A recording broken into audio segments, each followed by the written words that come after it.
Hello everyone, welcome back to my channel, The Girl with the Rose Tattoos. My name's Becca, and today I have my book of the month for August, plus some books that I picked up off of a website, and we'll get to that in a minute. So let's start with my book of the month boxes. I only got 2 boxes. I got one for me this month and my boyfriend, even though he doesn't read, for me.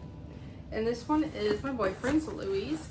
And they always add a bookmark in for you. It says, read like your to be read is watching.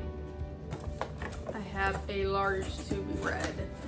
Actually, I just got through all the books that I had, and I just bought a whole bunch more so I can fill that spot up. The first book is When We Were Bright and Beautiful. This is the cover of it. Let me read the inside. It says, you can have everything and still not have enough. Casey Quinn may be only 23, but she knows a few things. 1, money can't buy happiness, but it certainly does hurt.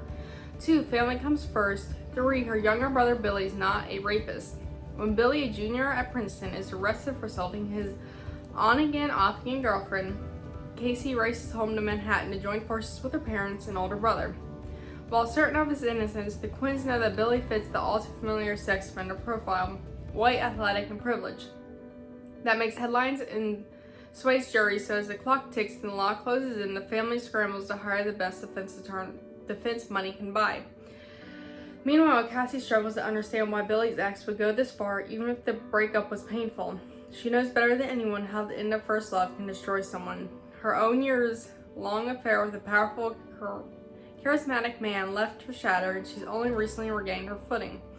As reporters coverage outside the Upper East Side landmark building, the Quinns gird themselves with a media-saturated trial. Cassie vows she'll do whatever it takes to exonerate her brother. But what if that means exposing her own darkest secret? Dazzling and psychologically astute, as it rockets toward an explosive ending, When We Were Bright and Beautiful asks, who will pay the price when the truth is revealed? So this book sounded amazing. I had a hard time picking this month. They had 2 psychological thrillers and I was on the fence about them. So I'm waiting for like some reviews to come in on those, but this sounded pretty good. And can't wait to read that one. So my next book of the month is one that like sounded amazing. So it is The Devil Takes You Home. Love the cover of it. Got the same bookmark in here. And also comes with a translation guide, which I've never had in a book before. So it just translates some of the Spanish sayings that are in the book. And it tells you like what page it is, so you can look it up while you're reading. I thought that was really cool and unique. So this one is about, let me read it to you. Buried in debt due to his young daughter's illness, his marriage at the brink, Mario reluctantly takes a job as a hitman, surprising himself with his proclivity for violence. After tragedy destroys the life he knew, Mario agrees to one final job, hijacking a drug cartel's cash shipment before it reaches Mexico. Along with an old friend and a cartel insider, Mario sets off on a near-suicidal mission, which will leave him with either a cool $200,000 or a bullet in the skull. But the path to reward or ruin is never as straight as it seems. As the 3 complicated men travel through the endless Texas landscape across the border and back, their hidden motivations are laid bare alongside nightmarish encounters that defy explanation. One thing is certain, even if Mario makes it out alive, he'll return a different man. So that sounds amazing. So this is like a thriller. And I'm getting more into like thrillers, and I'm thinking about wanting to read it. Let me know if I should read it or not. I'm considering reading some Stephen King books. I've read 2 of his books, but they're not like the thrillers that he's written. They're like different than that. So that's that. Next the book actually I've been looking for, and I found it at Walgreens, so I picked it up, Where the Crawdads Sing.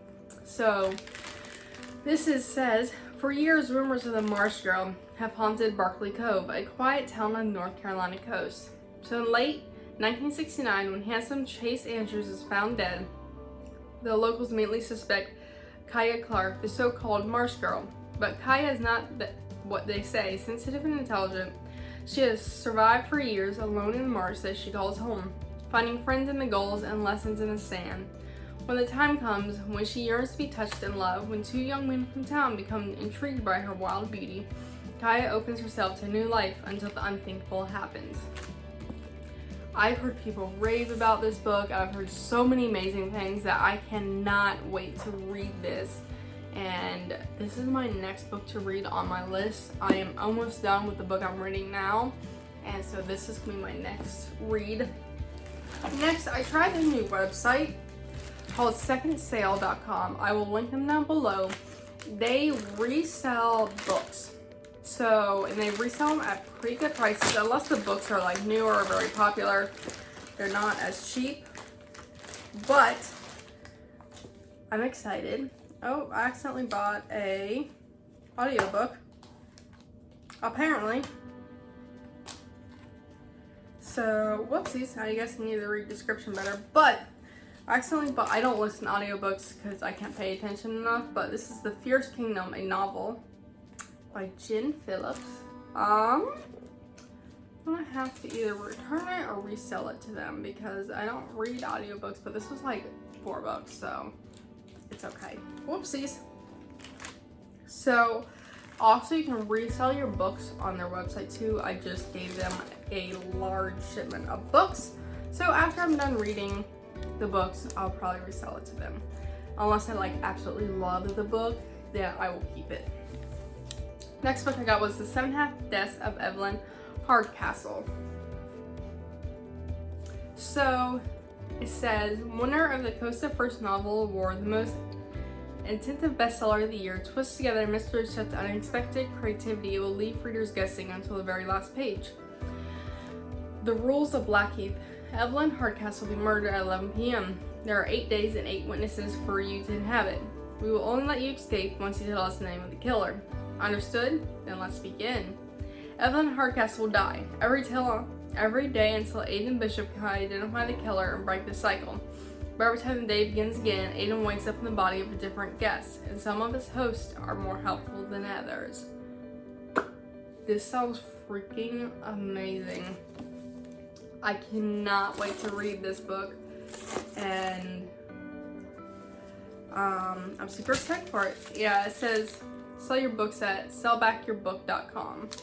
So there's where you can go to sell back your books. You don't get like a whole bunch of money, but you know, you get enough money for your books and get a little bit of money and get rid of the books piled up in your house. So I'm so sad that I accidentally bought an audiobook. So if anyone wants this, let me know and I will send it your way.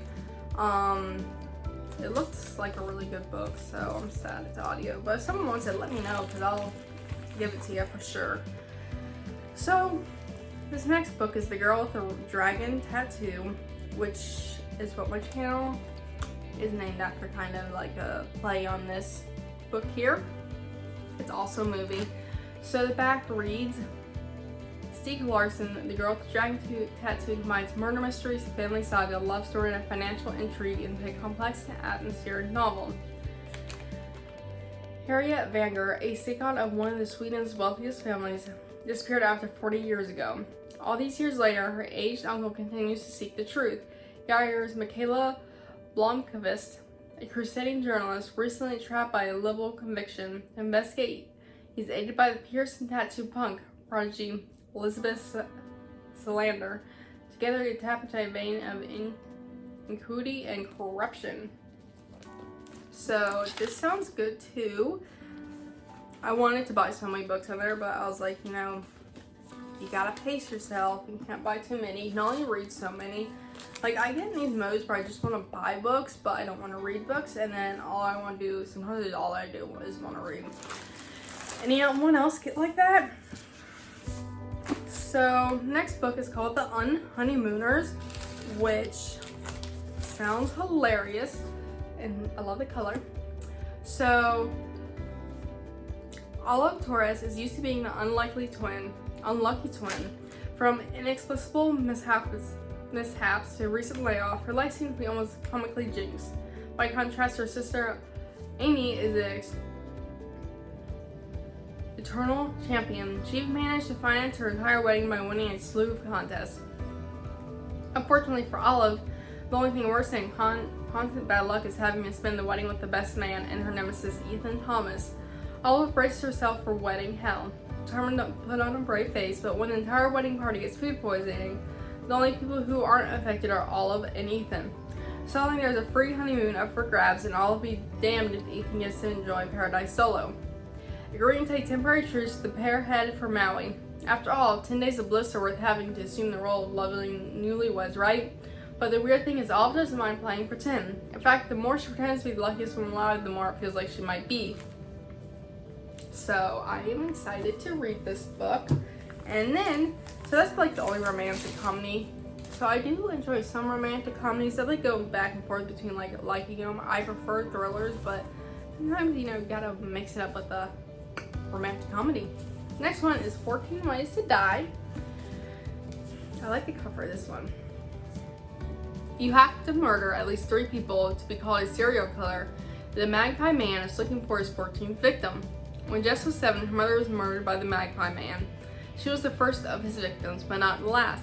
10 years later, the killer is still at large, and Jess applies to appear on an internet reality show in which she'll be filmed once a week for a whole day.